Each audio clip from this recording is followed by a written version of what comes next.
After the success of the Masters of the Universe Origins Eternia playset crowdfund, Mattel asked the fans last year in a poll what they might want to see for the next big crowdfund through the Mattel Creations website. On this list, this survey that was sent out, were many options including the Fright Zone, the Doom Tower, which is a Filmation-style Fright Zone playset, a Filmation-style Attack Track playset, and an all-new Snake Lair playset, themed for the Snake Men, a playset that we've never had in the Masters of the Universe lines previous. Well, when the results came out, it looks as though the Snake Lair was the winner, and apparently was the winner by a pretty large margin. We haven't actually heard anything on that until recently at San Diego Comic-Con 2024, where Mattel revealed the Snake Lair playset, announcing that information for the upcoming crowdfunding campaign would be coming very soon. However, fan reaction to this new playset was not very well received. So today, we're gonna talk about what's going on with the Masters of the Universe Origins Snake Lair playset.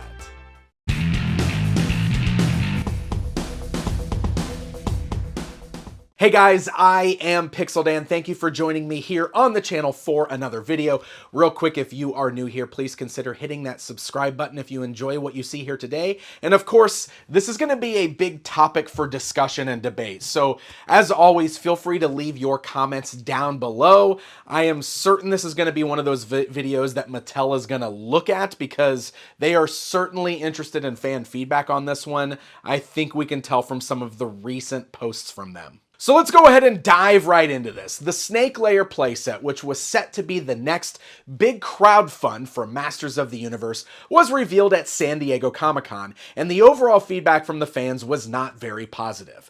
This playset was large, it looked like it was going to be expensive, and one of the biggest criticisms I saw online was that it looked nothing like the concept art that we were originally shown when the voting took place for what should be the next crowdfund. It seemed like a lot of different factors kind of played into the overall reaction, but one thing that really stood out to me was that the reaction was overwhelmingly negative.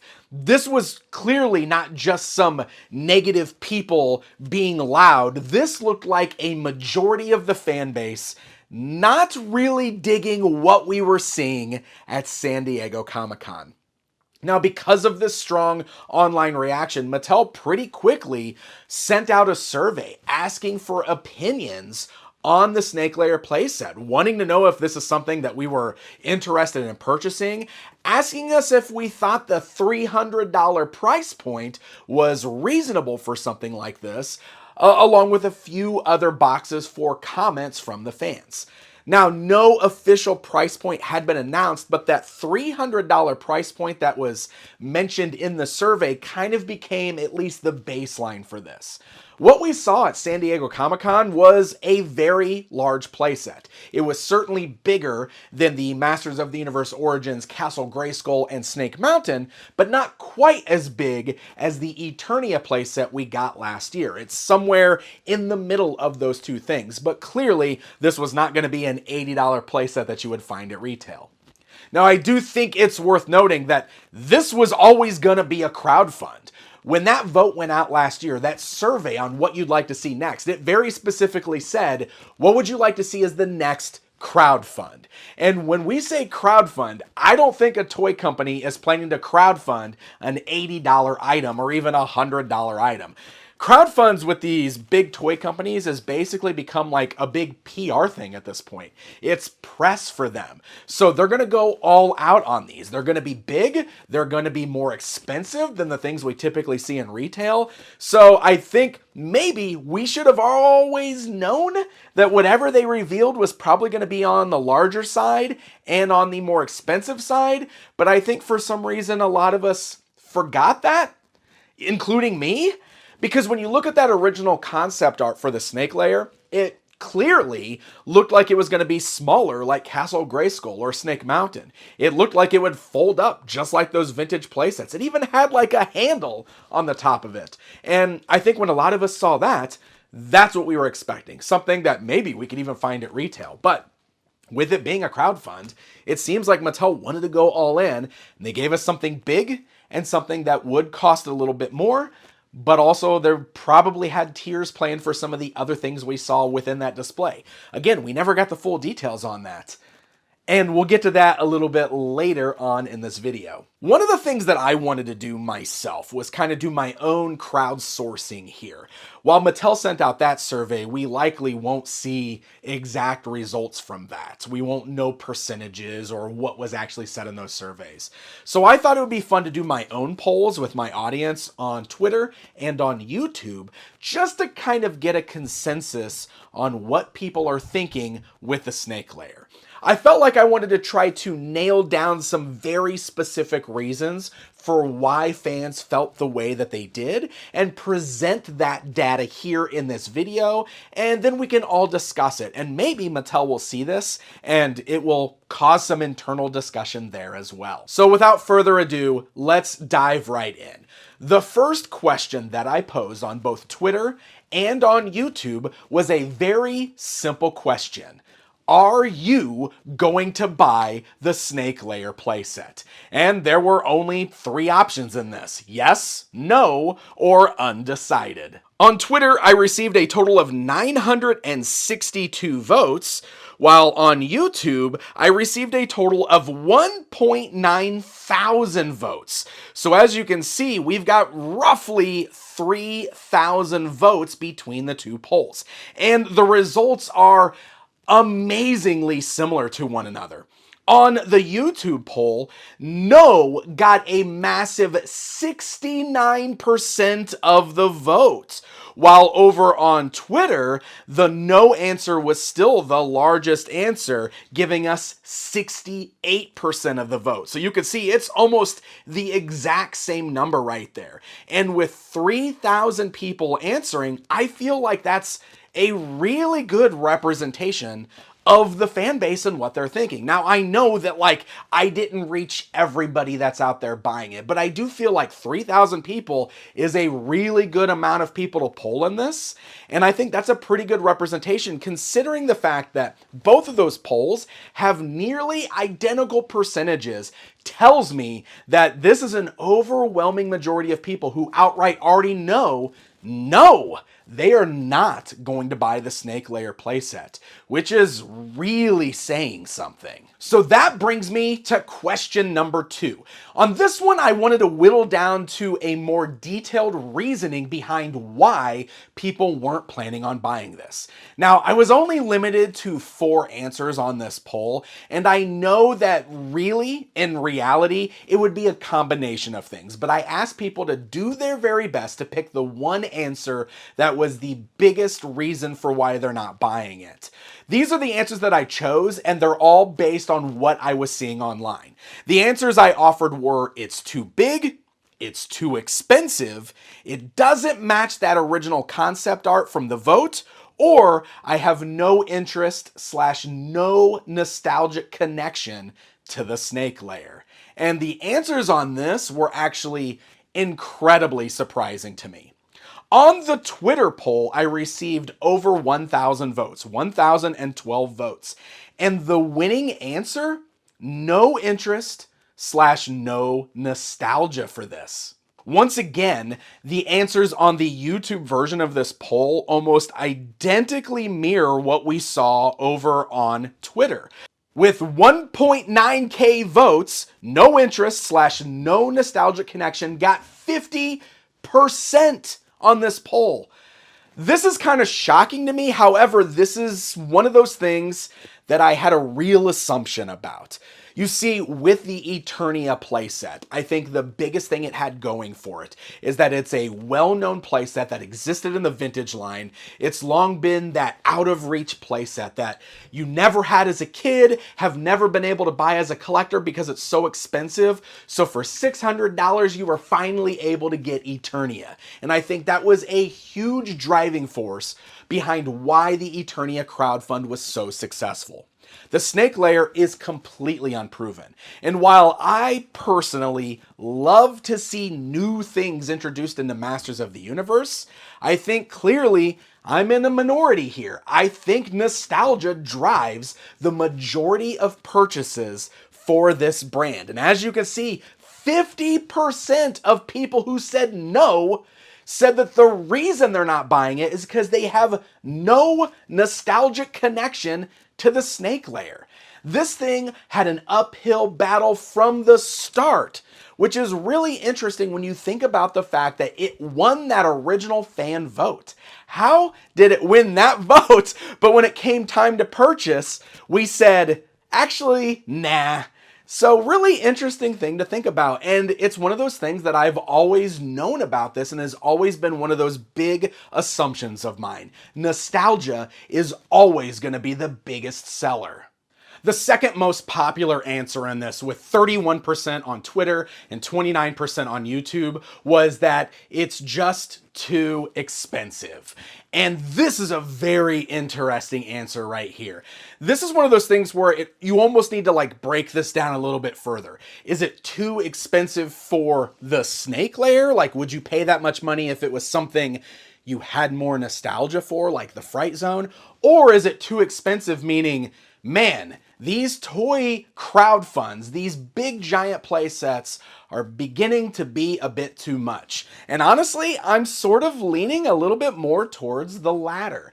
I really do feel like as collectors, as fans, as people who buy toys for a hobby, we're starting to get priced out of this stuff. And yes, it's amazing that we're in this golden age of toys where so many cool things are being made. The reality is we can't buy them all.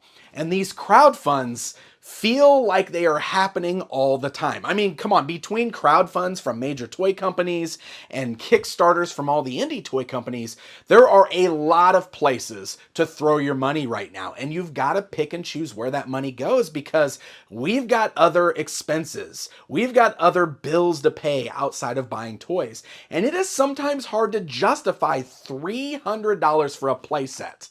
And again, especially a playset that is a brand new idea with no nostalgic connection behind it. In third place with 14% on YouTube and 19% on Twitter was the fact that it doesn't match the concept art. Now, this is kind of what I feel like I've been hearing the most, so I was honestly kind of surprised that this answer came in third place. But this was one of those things that we all felt almost immediately upon the reveal. I gotta tell you that in the moment at San Diego Comic-Con, you see a new playset get revealed, and it's instantly exciting. And then the more you sit there and look at it, the more you start dissecting it. And all around me in the Mattel show floor, we started hearing that same thing. This looks a lot different from that original concept art. And you want to give the benefit of the doubt too, because concept art doesn't always match a final piece on anything. When we're talking about toys or theme park rides or anything, right? Concept art is concept art for a reason. But the Snake Lair, as it appeared in that concept art, has appeared in official Masters of the Universe artwork. It's been on some of the packaging art in the Origins line, meaning it looks like that canonically. So I think a lot of people were really bummed that it changed so drastically. Also, I saw a lot of people talking about the fact that that original concept art just looked a little creepier, it looked darker, it looked a little bit more organic, while this new version looked a little more techy. It was bright and colorful and a lot more toyetic. And so I think there was a little bit of a disappointment there as well. In last place on that particular poll was It's Too Big. And I do still think that even though it's in last place, that is something that's worth bringing up because we were talking about all the different crowdfunds we've been seeing, part of that means we've had a lot of really, really big toys. And we all have very limited space. Like, I don't have room to put all of these big giant play sets, and I know most people out there don't. So I really do think that is something that needs to be considered here. Are we at a point where it's too big and there's too many expensive crowdfunds? Like, are we over crowdfunds and big toys? I think it's possible we're approaching that point. The final question that I asked wanted to dive more into that nostalgia answer. The fact that most people said they wouldn't buy the Snake Lair because of no nostalgic connections. So I asked, if Mattel were to do the Fright Zone instead using this exact same crowdfund route, meaning crowdfund, likely the same price point, etc., would you buy that? And the overwhelming answer on Twitter with 644 votes, 49% said yes. While over on YouTube, 1.5K votes, 39% said yes. So as you can see, again, the percentages are almost identical between the two polls that I ran, with almost half of those people saying that they would go in on a Fright Zone crowdfund instead, which just doubles down on the fact that nostalgia is the big seller here. I really find these answers to be incredibly interesting, and it's going to be interesting to see the way Mattel tackles this going forward. Now, August 5th was when we were supposed to get all of the answers as far as what the price point and the tiers and everything for this crowdfund were going to be, and instead we got silence. But then, literally today as I'm filming this, Mattel announced that they are pausing the Snake Lair crowdfund due to the fan reaction. These are, of course, the results of the survey that drove them to do this, and I actually got an email press release about it as well, where within this press release, they almost make it sound like they are scrapping this design and they're going to start from scratch, but they do make it sound like they are sticking with the Snake Lair. The exact wording here says, "We believe in the Snake Lair, and we know the MOTU community does too, because it was voted as the top choice in Eternia's choice last year. Snake Lair will be back and better than ever." So I think it's going to be really interesting to see what Mattel does from here. It sounds like their plan is to scrap and start over with the Snake Lair, but still proceed with the Snake Lair. Honestly, looking at the votes that I got in these polls, I don't think that's the right call. It seems like more people want something that they have more of a connection to, and it really seems like something like the Fright Zone would be a much more successful thing to offer. Honestly, if I could offer my own opinion here, I think that Mattel should do something where they sort of combine that vintage playset Fright Zone with their Doom Tower idea, basically doing an amalgamation of the vintage Fright Zone with the Filmation Fright Zone together, and even attach the slime pit to it. That right there would be worthy of a larger, more expensive crowdfund playset, and it would give the Evil Horde an amazing headquarters, something that they have actually been lacking with that old Fright Zone toy really being the only thing that they had. I think that, based on the results I got in my polls, would be the better option for Mattel to do. And again, I know that I'm not speaking for every fan out there, but with nearly 3,000 fan votes in the polls that I ran, I still think that's a pretty good indicator of what the fan base is actually looking for. One thing is for sure, it seems like we just created an unproduced playset for Masters of the Universe. It's going to be really interesting to see how history treats that Snake Lair prototype that we saw on display at Comic-Con, and what's going to happen to that prototype. Is that going to be something that's desired by collectors somewhere down the road? That's an interesting side of things I've already been thinking about. It's weird that we just created an unproduced playset. It's pretty wild. So there you go. That's what we know about the Snake Lair, along with some extra data that I was able to source from you guys in the fan community. I really hope this is something that Mattel will watch and consider when they are thinking about how they're going to move forward with this crowdfund. And I really hope that they get the right message from this too. My fear when stuff like this happens is that the toy company people in charge will just immediately blame us, right? I don't want them to look at this and say, well, clearly the fans don't care about He-Man anymore. Let's scrap it all. Because that's not what's happening here.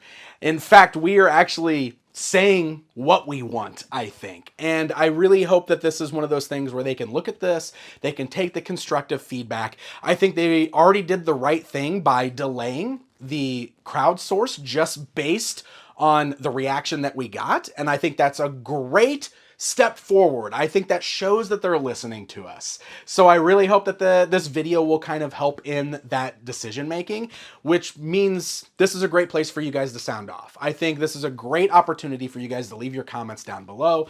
I'm certain most of you already have made your opinions known, whether you've posted it anywhere online or submitted that survey, and that's a good thing. This is one of those times where we do need to make sure that Mattel hears our opinions on this, and hopefully we can get something cool out of this in the end. Thank you guys so very much for watching this video. I hope you enjoyed this discussion and the little bit of crowdsourcing data I was able to pull together in this. I found this topic really interesting as I was watching all of this kind of happen in real time, being there at the show, talking to the Mattel team about it. Like, you know, I asked on site like why it looked so different. I made sure that they knew the reaction that they were getting online, because when you're there at the show, it's so busy and you're concentrating on what's in front of you. You don't always know what's happening online in the moment. So I think that they did the right thing, again, by coming home, looking at all of that, and then taking action. So I hope you guys enjoyed this. Definitely interested in hearing your opinions on this. Even if you think I'm wrong, that's totally fine. But thank you guys for watching. Until next time, my friends.